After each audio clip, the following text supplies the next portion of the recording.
Professor K here with a quick look at two new tags in HTML that we're learning today, the image tag and the A or hyperlink tag.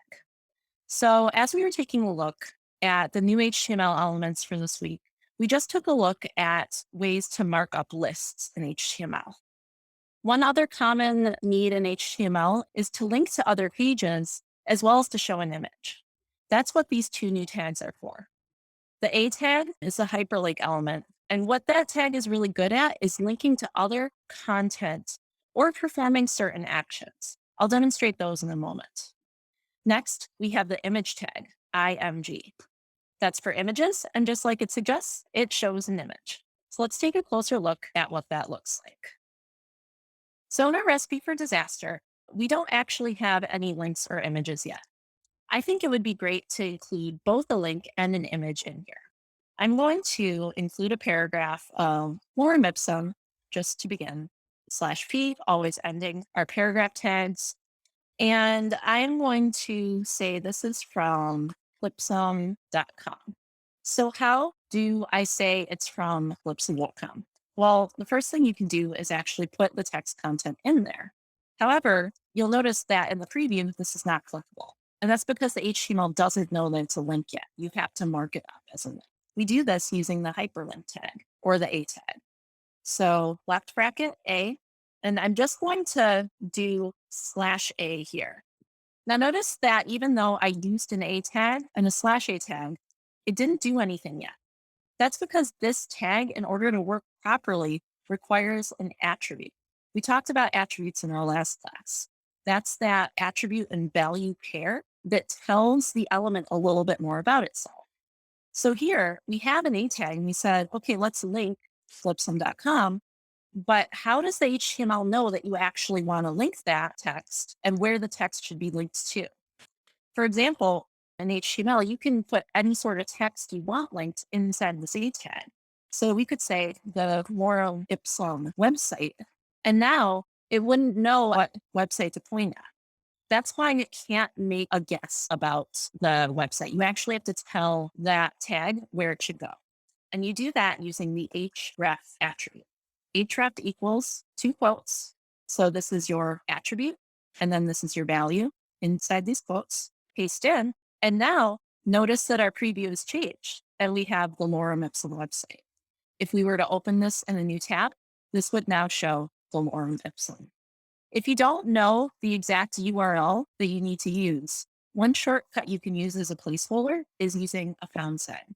When you use a pound sign, it will just reload the current page. What it's actually looking for is like an ID on the page that matches that pound sign.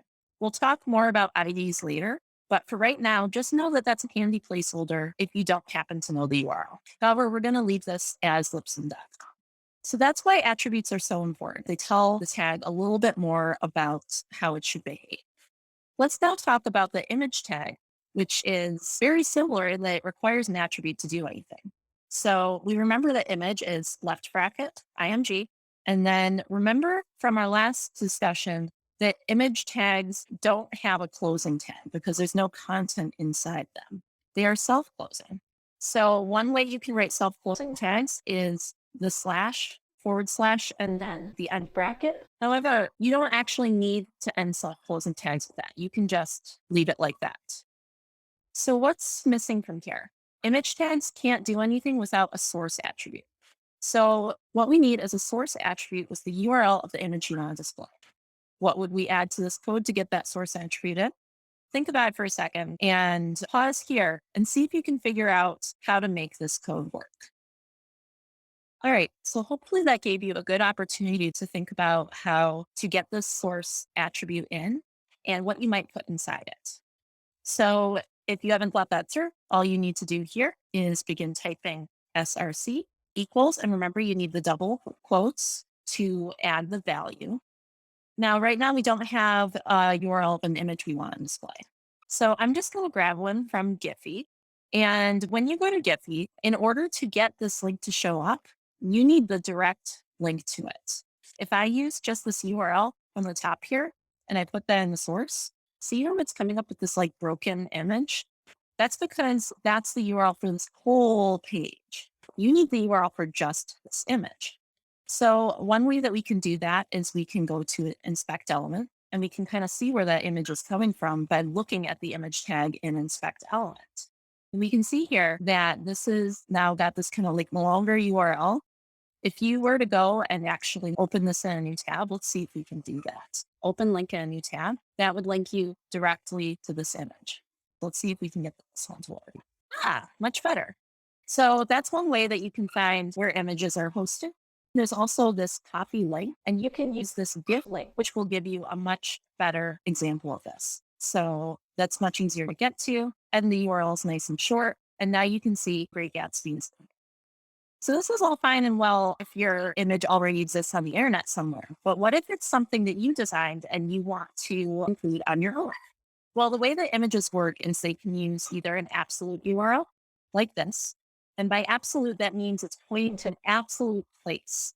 So this is pointing to exactly media.giphy.com/media/giphy.gif, right? But they can also point relative to the location of this file. So what does that mean? It says, okay, in a similar place as our current location, we are going to look for an image called giphy.gif.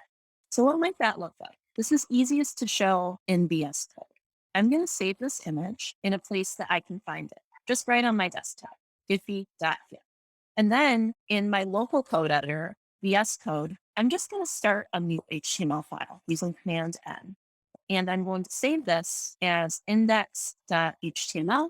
I'm going to do this right in my desktop so that they're in the same place as giphy.gif and hit save. And from here, I'm just going to borrow my pop code work here and pop it into Visual Studio so I have something to start with. And I am going to remove the source. I'm just going to replace it with that pound sign. Again, easy way to not worry about the actual URL of something. And now I am going to go to my desktop. And remember that you can open any HTML file in a browser. So I'm just going to double click this. And we now see the recipe for disaster. I'm just going to show this right here. So before we had this absolute URL with https:/media, giphy, media, some folder, and then giphy.gif. And if we look at our desktop, we have just giphy.gif here. So how would we link to this relatively? How would we link to something just on the desktop? Well, instead of having this full absolute URL, we could simply remove all of that and just say this source is nearby and it's called giphy.gif. So let's save that and then let's reload this to see what that looks like. Now you can see the image is here. Perfect. So why does that work? It's because index.html and giphy.gif are in the same place. So what if we had a folder and we said, okay, this is going to be my images folder because we want to keep everything really nice and neat. And we move giphy.gif into images. Let's refresh. It's broken again. What happened? It doesn't know where the images are anymore. So how do we fix that? We have to tell the HTML where the image has gone relative to the current place. So if we looked back at our absolute URL, what do we have here? Let's break it down. A website, a folder, another folder, that's what's in between each slash, and then the actual name of the file. Let's take a look at our desktop now. We had it on the same level, and now we've added a folder. So how can we let the index.html know where giphy.gif is? Think about this for just a moment. What could you add to point it to the new place? Hopefully that gave you a chance to think. The answer to that is you're going to add the folder name and then a slash so that the relative URL knows it's a folder. So let's type images slash, and then we have giphy.gif, save and refresh. And now it's working again. So the important thing to know about the image tag and relative and absolute URLs is that it's going to determine whether or not an image shows up. So if you're having a lot of trouble getting an image to show up, part of the reason why might be that you're linking to the wrong place. Now, how do we get things to work so that if you want to upload your own image, it will show?